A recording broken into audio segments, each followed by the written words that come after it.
Hello everyone, this is my review of The Force Awakens, the seventh episode in the Star Wars saga, one of the most anticipated movies ever and also one of the highest grossing films ever.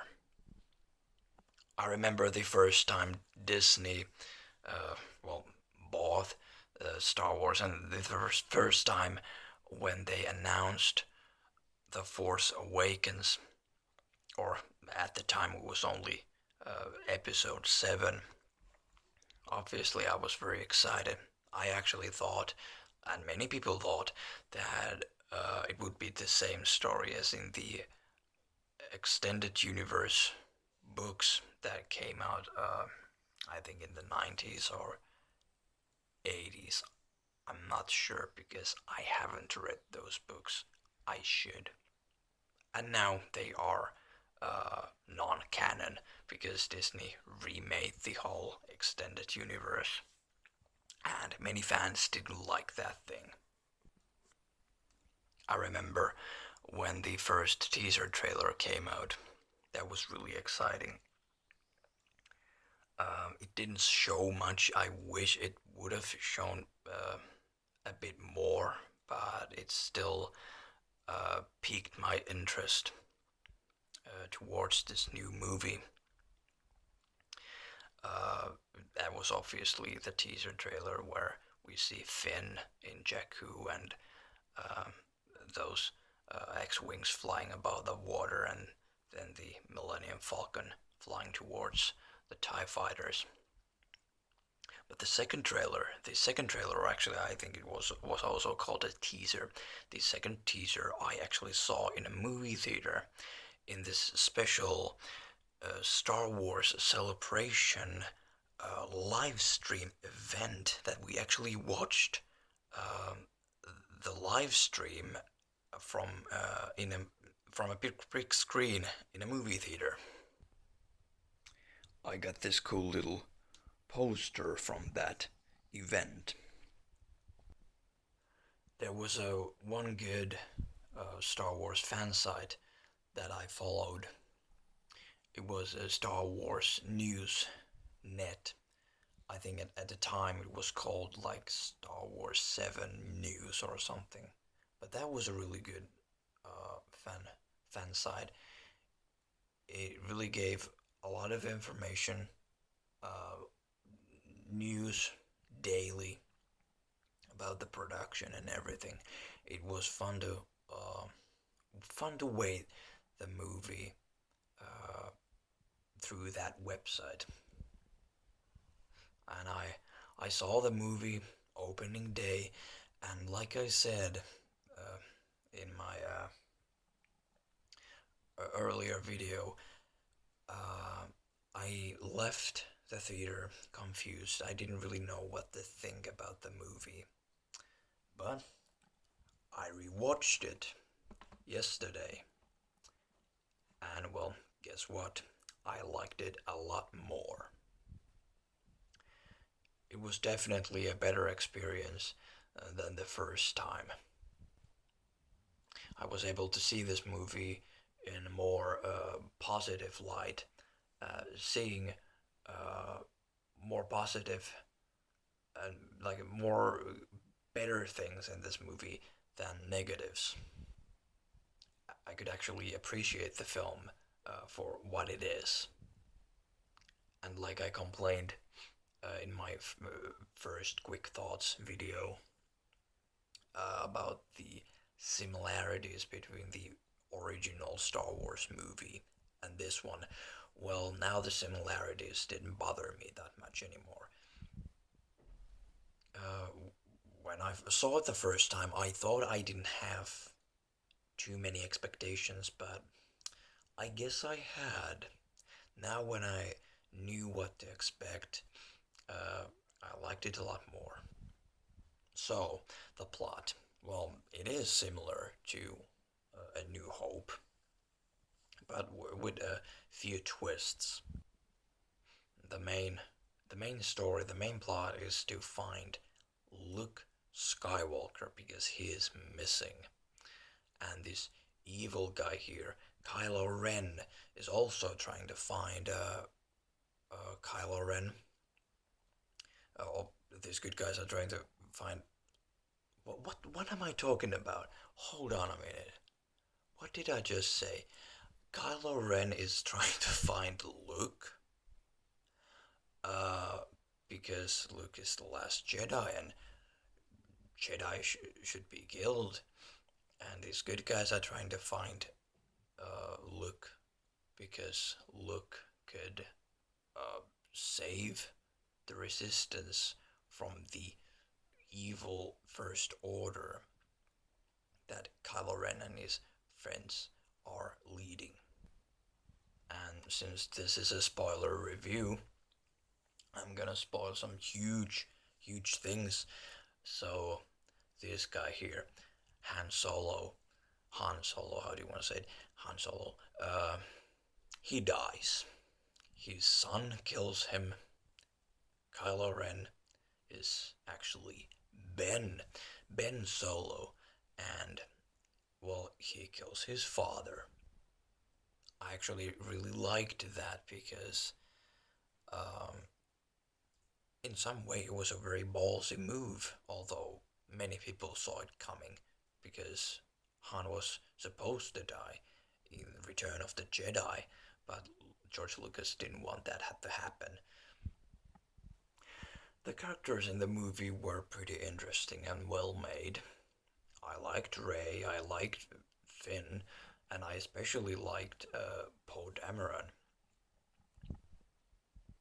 Kylo Ren was, a pretty good villain, obviously not as good as Darth Vader, and some may say he was like some kind of emo, because, well, he acted like a little kid in few places. But yeah, Daisy Ridley as Rey was really good. She has a very promising career ahead of her, as well as John Boyega. I think these two guys are really going to be huge in the future. Well, they already are huge. Uh, and Oscar Isaac as Poe Dameron. Well, he has done movies before. Actually, I think Oscar Isaac is in the new X-Men movie. Adam Driver as Kylo Ren uh, did a pretty good job as this unstable, uh, slightly unexperienced villain. The old cast was obviously great. I don't think I need to say much more about that. Oh, well, I was slightly concerned about Carrie Fisher because, well, we probably know her past, and, well, she's not in the greatest shape, obviously, anymore. She tends to do that duck face thing for some reason. I was afraid that she's going to use that duck face in the movie too, but no, she didn't. She was able to hide that. I don't know if it's something that she can't really like control, like her lips go like when you do the duck face thing. But yeah, let's stop talking about the duck face, okay? And let's move on.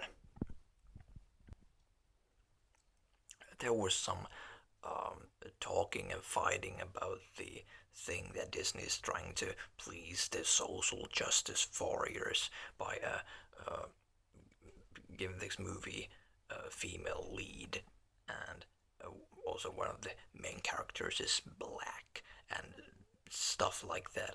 Honestly, it didn't really bother me, but I can definitely see if it, I don't know, uh, kind of makes people pissed, I guess, because it might feel forced to some people.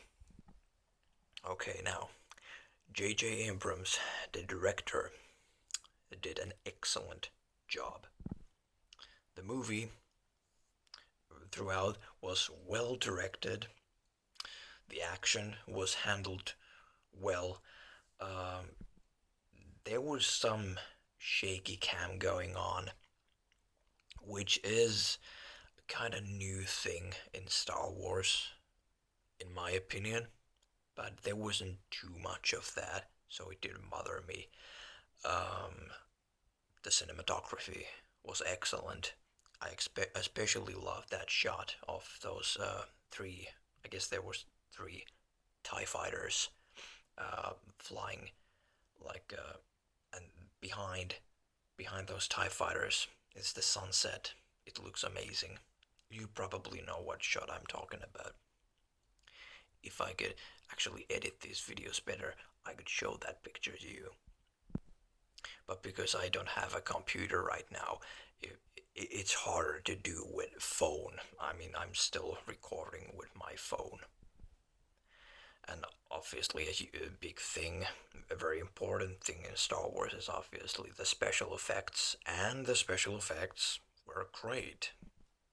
When the staff was promoting the movie, they constantly uh, uh, uh, reminded people that they will be using a lot of practical effects, going back to the old school style of filmmaking, which is always a nice thing, but there was definitely a lot of CGI too, which is of course understandable.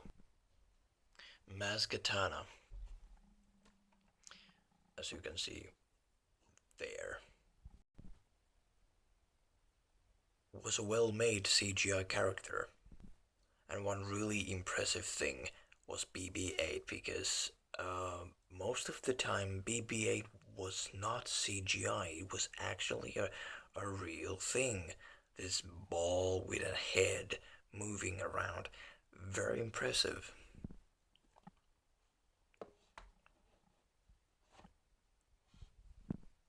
Well, how about the lightsaber fights? There weren't many. I guess you could say there were two. And the first one only including one lightsaber. This blue one here. You know what scene I'm talking about, the traitor scene. Well, actually, now when I think about it, I think in both scenes, both lightsaber fights, one guy shouts traitor. But the first one, involving one of the stormtroopers, that was a pretty fun fight. The ending lightsaber fight, I guess it was okay, not one of the best. It was more of this old school lightsaber fight, not highly choreographed like in the prequels. But I gotta say, my favorite lightsaber fight must still be from episode 1, the Darth Maul, Obi-Wan, and Qui-Gon Jinn fight. I know there's not much meaning to it all, but it looks cool.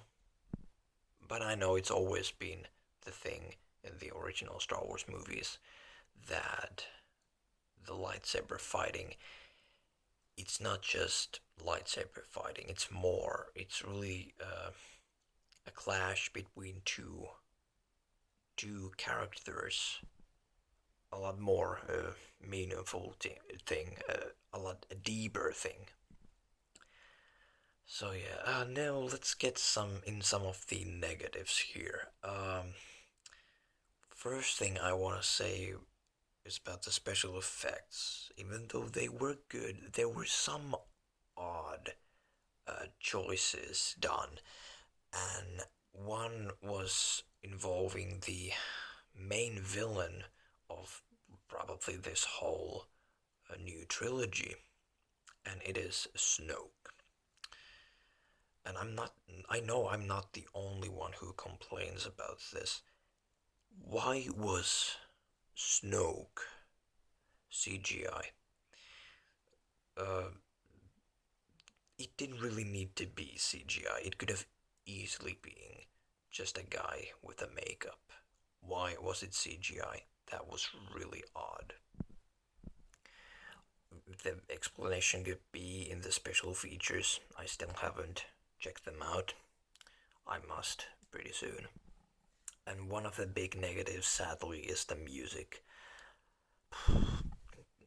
there was hardly any new memorable stuff from John Williams, which is a sad thing because Star Wars has always been the music in Star Wars has always been very important. But in this one, I can't really remember any new tunes. But I understand it. I mean, John Williams is old. He's getting really old, and well, he's done so many good movie soundtracks that I shouldn't complain that much. I should buy the soundtrack and listen to it on its own if I could find something that I really like. Some other more negative stuff could be some kind of wasted characters like Captain Phasma. She was so hyped up by the fans, and she doesn't do shit in this whole movie, seriously, other than looking cool. But now, the biggest, and literally the biggest piece of shit, the biggest problem in this whole movie that really irritates me. This goddamn Starkiller base. So fucking pointless. Seriously, so fucking pointless. We didn't really need a third Death Star. Yes, it's Starkiller base, it's not Death Star. Well, to me it is. It's the same fucking thing. I know it's a fucking planet with this thing built into it, this huge weapon built into it, but yeah, I mean, it looks like another Death Star. And it really feels like it was just put there to, I don't know, make the movie rhyme with A New Hope. I think in some cases J.J. Abrams took that thing a bit too seriously. The whole rhyming thing that George Lucas wanted to do with the prequels. I couldn't give a shit about the whole Starkiller base space battle there. I don't know, it just felt like a tool to make the movie longer. I really hope we don't see other super weapons in this new trilogy anymore. This was enough. Yeah, there was no weight to it. There was no really like, I didn't feel like it's a serious threat. It was just there to be there, to have another super weapon in the Star Wars saga. But overall, this was a fun movie, and definitely the second viewing made this movie a better for me. It's better than episode 2. It's even better than episode 1, although episode 1 still holds a special place in my heart. Is it better than episode 3? Hard to say. I think they're gonna equal this one and episode 3. Mark Hamill was cool. We saw him a few seconds at the end of the movie, but yeah. But we will definitely see him a lot more in episode 8. I have to say that the older Luke is a lot more interesting than the young Luke. Even though we only saw this guy like, I don't know, under a minute. I'm looking forward to see this guy in episode 8. So I guess I will wrap up this review here, and next time is going to be something completely different. A movie review, but a completely different movie. See ya.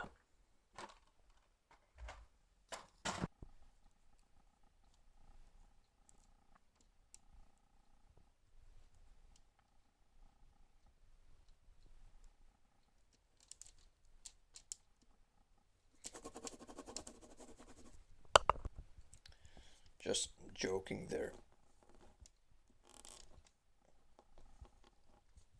Solid 3 out of 5.